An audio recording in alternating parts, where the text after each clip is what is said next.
और अब बात नशे पर नकेल की, जहां सिरोही में पुलिस ने 80 लाख रुपए की शराब जब्त की है, तो बारां में पुलिस ने 43 लीटर अवैध शराब बरामद की है।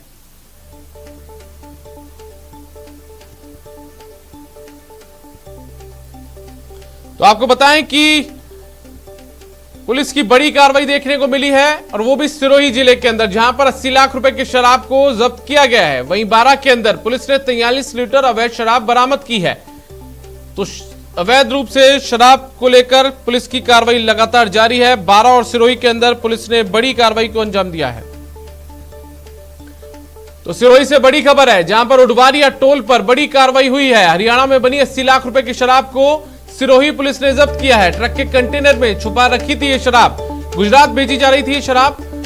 आपको बता दें कि लगातार इतनी कार्रवाई के बाद भी सिरोही जिला आबकारी विभाग अभी अनभिज्ञ बना हुआ है। सिरोही आबकारी विभाग दिन की बात की जाए तो पिछले कई महीनों से अभी तक सिरोही आबकारी विभाग विंग ने एक भी कार्रवाई अवैध शराब को लेकर नहीं की है। सिरोही आबकारी विभाग कुंभकर्ण की नींद सोता हुआ नजर आ रहा है, क्योंकि इतनी कार्रवाई के बाद भी आज तक कार्रवाई के नाम पर आबकारी अधिकारी कर्मचारी नहीं होने का ढिंडोरा पीटते नजर आते हैं। माना जाता है कि आबकारी विभाग की लापरवाही से भी अवैध माफियाओं के हौसले बुलंद हैं।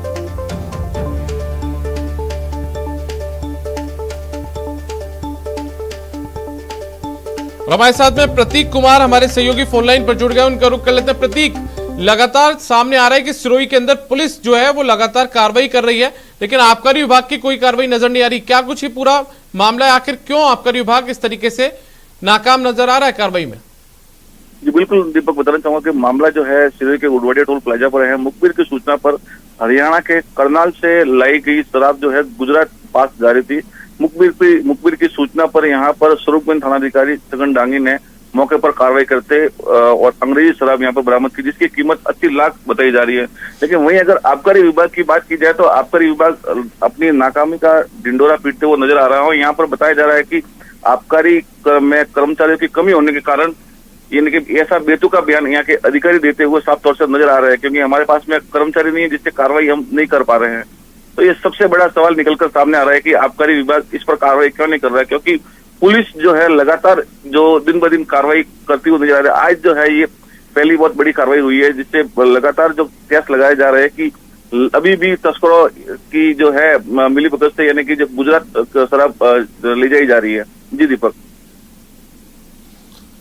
चलिए प्रतीक, बहुत बहुत शुक्रिया इस तमाम जानकारी के लिए। तो प्रतीक कुमार हमारे संवाददाता सिरोही से हमारे साथ जुड़े हुए हैं, जो बता रहे हैं कि उडवारिया टोल पर बड़ी कार्रवाई करते हुए हरियाणा में बनी 80 लाख रुपए की शराब पुलिस ने जब्त की, जबकि आबकारी विभाग ऐसी कोई भी कार्रवाई करने से बचता इन दिनों नजर आ रहा है। कार्रवाई करने की बजाय वो ये कहता है कि हमारे पास स्टाफ की कमी है।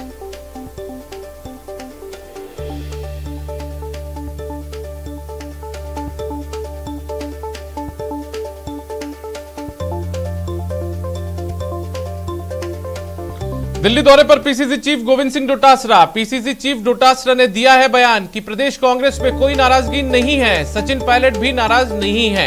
बीजेपी पर कई मुद्दों पर उन्होंने निशाना साधा है। वसुंधरा जी कोप भवन में बैठी, ये कह रहा है गोविंद सिंह डोटासरा का। उन्होंने कहा कि मोदी जी का ग्राफ डाउन हो रहा है। तो दिल्ली दौरे पर है प्रदेश कांग्रेस के अध्यक्ष गोविंद सिंह डोटासरा, और इस दौरान उन्होंने मीडिया से बातचीत में साफ तौर पर कहा है कि राजस्थान कांग्रेस के अंदर कोई भी नाराजगी नहीं है। उन्होंने सचिन पायलट का जिक्र करते हुए कहा कि वो नाराज नहीं है। उन्होंने इससे इतर बीजेपी पर निशाना जरूर साधा। उन्होंने कहा है कि वसुंधरा राजे कोप भवन में बैठी हैं। उन्होंने ये भी कहा कि पीएम मोदी का जो ग्राफ है वो डाउन हो रहा है।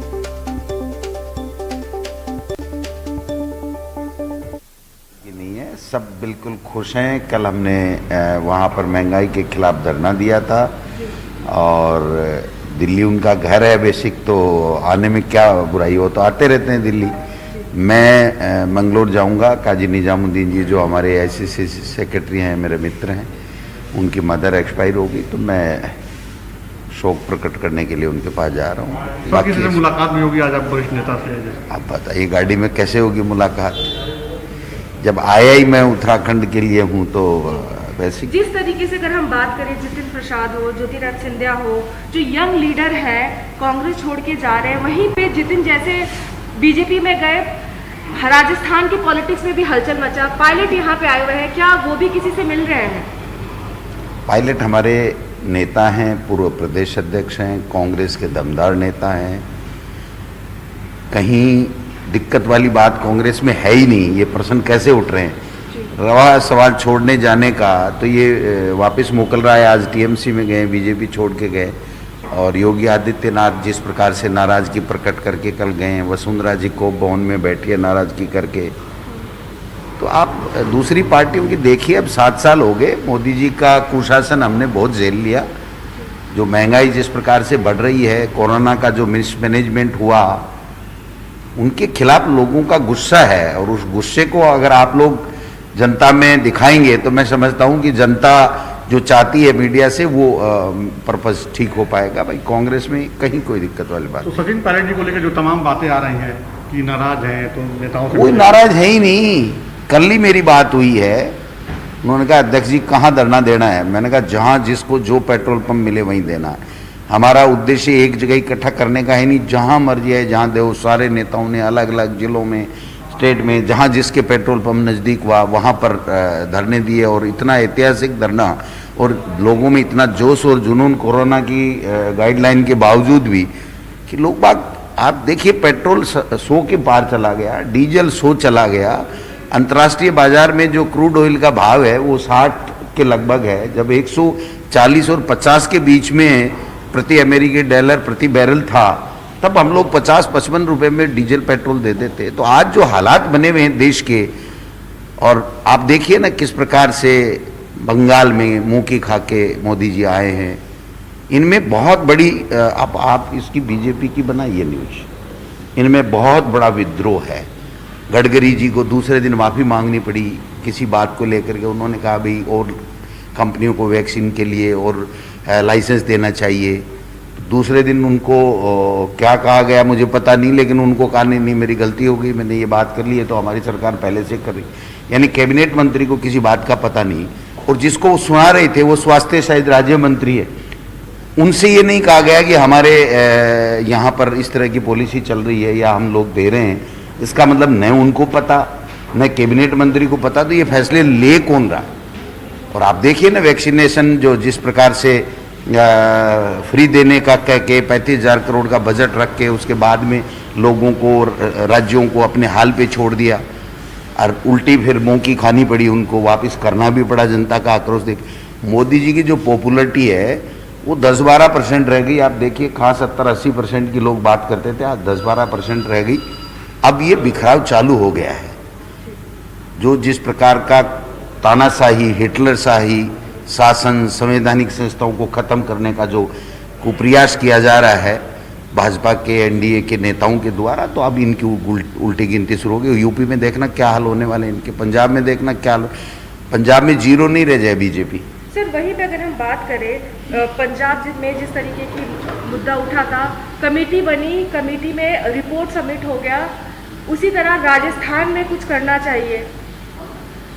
चल रहा है ना राजस्थान में, कहाँ दिक्कत आ रही है? बिल्कुल रीशफल वगैरह, और जब अजय माकन जी ने कह दिया हमारे प्रभारी ने कि जल्दी हो रहे हैं तो हो रहे, कहाँ दिक्कत है? 12 से बड़ी खबर है, जहां पर नशे के सौदागरों के खिलाफ कार्रवाई हुई है। अवैध अधकड़ शराब की बड़ी खेप जब्त की गई है। 2 घरों में चल रहा था शराब बनाने का काम। कुल 43 लीटर अवैध शराब बरामद की गई है। वहीं 1000 लीटर वॉश भी नष्ट किया गया है। जिला आबकारी अधिकारी तपेश चंद्र जैन के नेतृत्व में आबकारी निरोधक दल द्वारा कस्बा थाना क्षेत्र में गांव कुंजाय और हाड़ोता में दबिश दी गई, जिससे गांव में हथकढ़ शराब बनाने वाले लोगों में हड़कंप मच गया। दल ने कुंजाय गांव में 6 घर और हाड़ोता के एक घर से कुल 43 लीटर अवैध हथकढ़ शराब बरामद कर मौके पर 1000 लीटर वॉश नष्ट भी किया है।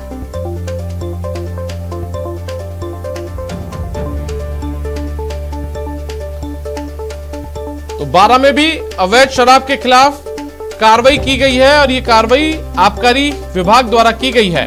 और कार्रवाई करते हुए 2 घरों में चल रहा जो शराब बनाने का काम था उसको पकड़ा गया है। कुल 43 लीटर अवैध शराब बरामद की गई है, और इसके अलावा जो 1000 लीटर वॉश मिला है मौके पर से, उसको नष्ट किया गया है।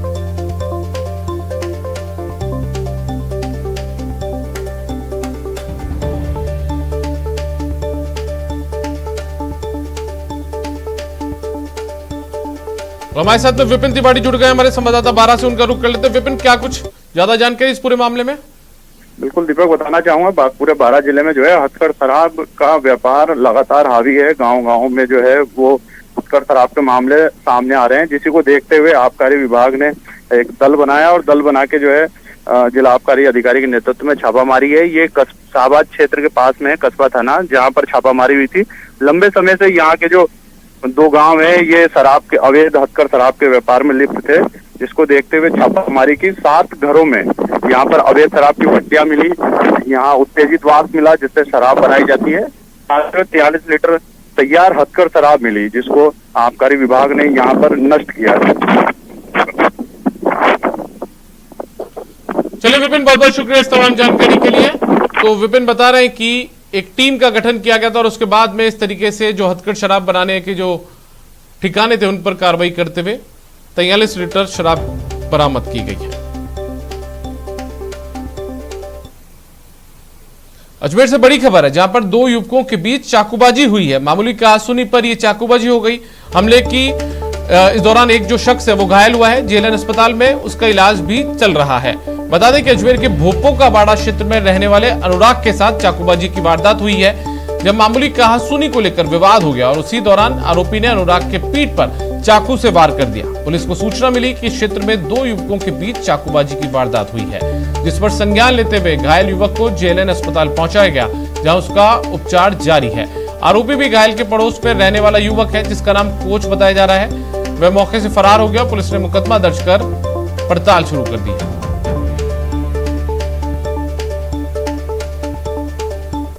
बता रहा है कि मेरे छोटे बहन भाई थे जो वहाँ खेल रहे थे ग्राउंड के बाहर, आपसी दोस्ती थी मतलब? हाँ, और दोनों दोस्त ही बता रहे हैं अपने आप में। वो बाहर खेल रहे थे तो उनकी छोटी कोई बात को लेकर कहासुनी होगी, जिस कहासुनी में आवेश में आकर कोच नाम का कोई व्यक्ति बता रहे हैं जो है वो उसने आवेश में आके इसके वहीं के है शिव मंदिर के पास, ये PWD क्वार्टर में रहते हैं, वो शिव मंदिर के पास रहते हैं, जिसने आवेश में आके और इसकी पीठ के पीछे चाकू घोंप दिया। नहीं, अभी तो इलाजरत है और बाद इलाज के जैसे ही होंगे तो ये कंप्लेंट देंगे। अभी तो तेरी वहीं चूरू के सरदार शहर में पैसे के लेन देन को लेकर 2 पक्षों में संग्राम हो गया। दोनों तरफ से जमकर लाठीभाटा जंग हुई। इतना ही नहीं, दोनों पक्षों के लोग जीप ट्रैक्टर चलाकर एक दूसरे को कुचलने का प्रयास भी करते दिखे। अचानक हुए घटनाक्रम के चलते गांव में अफरा तफरी मच गई। वहीं इस मंजर का किसी ने वीडियो बनाकर सोशल मीडिया पर वायरल कर दिया। सरदार शहर पुलिस को सूचना मिलने के बाद मौके पर पुलिस पहुंची और पुलिस ने 6 लोगों को शांतिभंग में गिरफ्तार किया है। वायरल वीडियो में मौत का मंजर साफ तौर पर देखा जा सकता है, जब दोनों पक्ष के लोग एक दूसरे की जान के दुश्मन बनकर पिकअप और ट्रैक्टर एक दूसरे पर चढ़ाकर हमला कर रहे हैं। बादा सरोतरादा गांव में झगड़ा हो रहा है और गाड़ियों से लड़ रहे हैं। तब मैं व संतोष जी ASI हैं, मैं स्टाफ के मौका पर पहुंचे।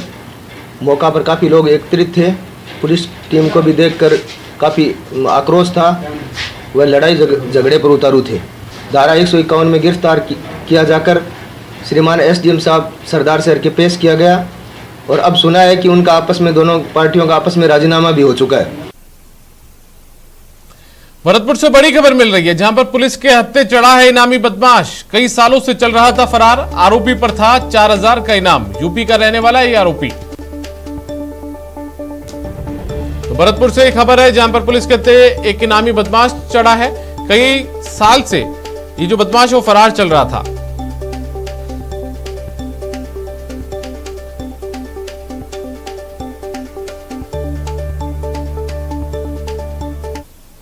पुत्र देवीचरण निवासी बढ़ीरा थाना गोड्डा जिला अलीगढ़ उत्तर प्रदेश को गिरफ्तार किया गया है, जो क्रूड ऑयल तेल चोरी के मामले में थाना का तो स्टैंडिंग वारंटी है और पुलिस थाना को महज से 4000 रुपये का वारंटी है, वो इनामी है। कहाँ से गिरफ्तार किया इसको आज ये मथुरा भरतपुर रोड पर हनुमान तिराई से गिरफ्तार किया। कोटा से बड़ी खबर है, जहां पर कोचिंग सिटी में बेखौफ हो गए हैं चोर। दिन दहाड़े बाइक चुराने की कोशिश की गई है। दरअसल इटावा कस्बे में लोगों की सजगता और CCTV में वारदात कैद होने से बाइक चोरी होने से बच गई। वक्त रहते बाइक चोरी का पता लगने से लोगों ने कस्बे के बाहर वाले मार्गों पर अपने परिचित खड़े कर दिए, जिसके बाद बाइक चोर बाइक को रजोपा गांव के पास छोड़कर फरार हो गए।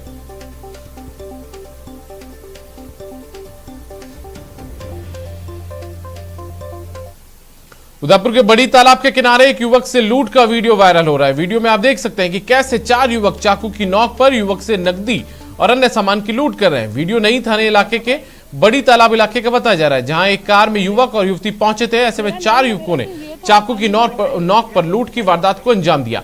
युवती ने इस पूरे घटनाक्रम का वीडियो बड़ी सूझबूझ के साथ अपने मोबाइल कैमरे में कैद कर लिया, जिससे लूट करने वाले युवक के चेहरे सभी के सामने आ गया। पुलिस इस वीडियो के आधार पर तफ्तीश में जुटी है। भाई ने पूरा देख लिया यार, खुला है ना भाई। अरे भाई मेरा नहीं है, मेरा सिर्फ ये था पानी की बोतल। जमीन की लड़ाई में परिवार के परिवार उजड़ जाते हैं। झुंझुनू में ऐसा ही एक मामला सामने आया है। यहां जायदाद के लिए रिश्तों का कत्ल हुआ है। जमीन की लड़ाई सड़क पर आई, प्रॉपर्टी के लिए बेटा बना हत्यारा, जायदाद के लिए रिश्तों का कत्ल। मां की लाश सड़क किनारे पड़ी है, पिता खून से लथपथ तड़प रहे हैं और मौके पर भारी भीड़ जमा है, जो उस कलयुगी बेटे को कोस रहे हैं जिसने जमीन के लिए यह महापाप किया है। मामला झुंझुनू के खेतड़ी के कांकरिया गांव की है, जहां रतनलाल नाम के एक शख्स ने अपने एक दोस्त के साथ मिलकर अपनी जीप से उस बाइक को टक्कर मार दी, जिस बाइक से उसके पिता, भाई और मां कहीं जा रहे थे। तेज रफ्तार जीप की टक्कर से बाइक पर बैठी मां दूर जा गिरी और मौके पर ही उनकी मौत हो गई, जबकि रतनलाल के पिता और भाई मुखराम गंभीर रूप से जख्मी हो गए। ये जो ना बुद्ध भी को भगवान को अच्छा वो तो और को बात जाऊं। बताया जा रहा है कि 2 भाइयों के बीच लंबे समय से विवाद चल रहा था। दोनों के बीच विवाद जमीन को लेकर था। मामला पुलिस तक भी पहुंचा, लेकिन पुलिस ने तब कोई कार्रवाई नहीं की, जिसके बाद आरोपी ने अपनी जीप से बाइक को टक्कर मार दी। टक्कर में बाइक सवार मां की मौत हो गई, जबकि पिता और भाई घायल हो गए। जमीनी विवाद ने एक कलयुगी बेटे ने अपनी मां की जान ले ली। भाई और बाप मौत और जिंदगी के बीच अस्पताल में झूल रहे हैं। मामला खेतड़ी थाना इलाके के कांकरिया गांव का है। यहां पर जमीनी विवाद है और इसमें एक बेटे ने गाड़ी से टक्कर मारी, जिसमें उसकी मां की मौत हो गई। वारदात के बाद ग्रामीण शव के साथ धरने पर बैठ गए और आरोपियों की गिरफ्तारी की मांग कर रहे हैं। वहीं इस पूरे मामले में पुलिस की लापरवाही भी सामने आई है। पुलिस के पास भी कई बार इस मामले की शिकायत पहुंची है, लेकिन पुलिस ने समय पर ध्यान नहीं दिया और इसका परिणाम एक महिला की मौत के रूप में सामने आया है। कैमरा पर्सन मोहसिन के साथ इम्तियाज भाटी, न्यूज़ 18 झुंझुनू। झुंझुनू से बड़ी खबर है, जहां पर शॉर्ट सर्किट से आग लग गई है। घर में रखे हुए एसी और फ्रिज जल गए हैं। मोदी रोड के पास घर में लगी है आग। पुलिस और दमकल ने आग पर काबू पाया है। शहर के मोदी रोड स्थित एक घर में शॉर्ट सर्किट से रात को आग लग गई। आग से घर में रखे एसी और फ्रिज जल गए। पुलिस के मुताबिक एसी फ्रिज व्यापारी अनिल केजरीवाल के घर में अचानक आग लगी। घर की गैलरी में रखे एसी और फ्रिज जल गए। घर में अन्य सामान भी आग की चपेट में आ गया। लपटें तेज होने लगी। इसकी सूचना पुलिस को दी गई और दमकल को भी सूचना दी गई। सूचना पर कोतवाली पुलिस मौके पर पहुंची और दमकल भी इस दौरान मौके पर पहुंची और उन्होंने काफी मशक्कत के बाद आग पर काबू पाया। इस दौरान लोगों की भीड़ भी जमा हो गई।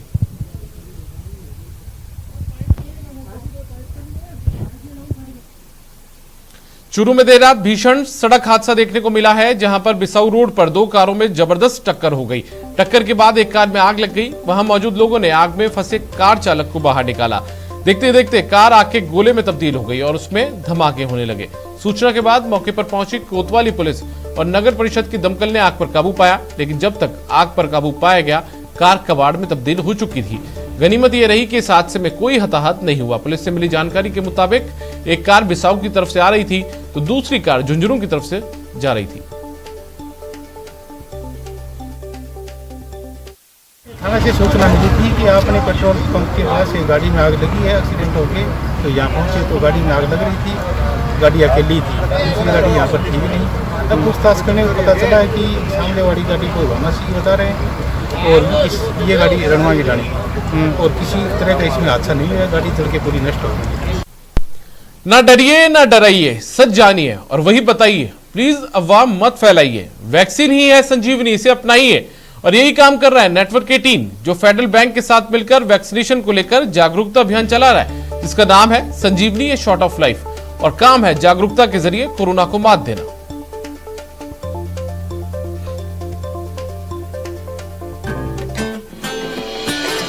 टीका लगा वो जरा टीका लगा, जब अपनी बारी आए टीका लगा। ओ ये जो ढाल सी है वो कमाल सी है, संजीवनी आई यहाँ। टीका लगा वो जरा। 2021 अब तक पर्यटन के लिहाज से कुछ खास नहीं रहा और जम्मू कश्मीर की मनोरम डल झील पर भी अब तक बेहद ही कम सैलानी पहुंचे हैं।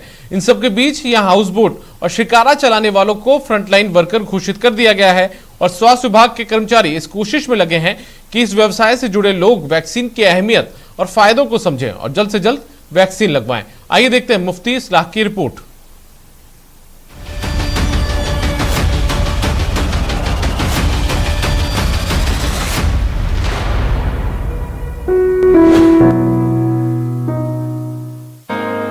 श्रीनगर की मनोरम डल झील से सटे इलाके में स्वास्थ्य कर्मी घर घर पहुंच रहे हैं और कोरोना से सुरक्षा कवच यानी टीकाकरण को लेकर जागरूकता अभियान चला रहे हैं। यहां सिर्फ लोगों को वैक्सीन की खुराक ही नहीं दी जा रही, बल्कि हाउस बोट और शिकारा चलाने वाले लोगों को टीकाकरण के फायदे के बारे में भी बताया जा रहा है। तो जो लोग जुड़े हैं टूरिज्म इंडस्ट्री के साथ, वो अपने आप को ये वैक्सीन जरूर लगवाएं। डोर टू डोर जाते हैं और देखते हैं किसी को वैक्सीनेशन किया कि नहीं किया है और हम लोगों को ये कन्वे करते हैं कि वो आ जाए और वैक्सीन करे, क्योंकि इसमें कोई खतरा नहीं है। कम से कम 200-300 किया। तो लोगों का अभी अब रुझान अब ठीक है? हाँ, अब इस वक्त ठीक है। इस वक्त स्वास्थ्य विभाग का कहना है कि झील के आसपास रहने वाले कुल 10,000 लोगों में से 50% से ज्यादा लोगों को वैक्सीन की पहली खुराक मिल चुकी है, जिनमें 18 वर्ष और 45 वर्ष से ज्यादा उम्र के लोग शामिल हैं। यहाँ पर्यटन से जुड़ा व्यवसाय जैसे हाउस बोट और शिकारा चलाने वाले लोगों को फ्रंटलाइन वर्कर घोषित किया गया है। आज हमने उनको डायरेक्ट अपील करी है और मुझे पूरी उम्मीद है कि आपके जरिए से मैं दोबारा उनको अपील करता हूँ कि वो ज़्यादा से ज़्यादा आकर के हमें ये इंश्योर करें कि 100% जो वैक्सीनेशन सारे लोगों की हो। जनवरी से अब तक जम्मू कश्मीर में वैक्सीन की 32 लाख से ज्यादा खुराक दी जा चुकी है। ये आंकड़ा यहाँ की कुल आबादी का लगभग 25% है। इस इलाके पर कोरोना की दूसरी लहर का सबसे ज्यादा असर पड़ा है। 3 महीने से भी कम वक्त में यहाँ लगभग 2000 लोगों ने अपनी जान गंवा दी। कोरोना की पहली लहर में भी इस महामारी से जान गंवाने वालों की संख्या लगभग इतनी ही थी। ऐसे में स्वास्थ्य अधिकारियों की कोशिश यही है कि यहाँ सभी का टीकाकरण हो, क्योंकि वैक्सीन का सुरक्षा कवच ही इस महामारी को हराने का एकमात्र तरीका है। ओपन एयर वैक्सीनेशन एक पहल है, एक निश्चय है हेल्थ वर्कर्स की कि ये वैक्सीन हर जगह, हर टारगेट एज ग्रुप तक वैक्सीन पहुँचाए। और ये दर्शाता है हेल्थ वर्कर्स के इरादे, इनका निश्चय कि सब लोग कोविड के खिलाफ वैक्सीनेशन करें। श्रीनगर से मैं मुफ्ती इस्लाह।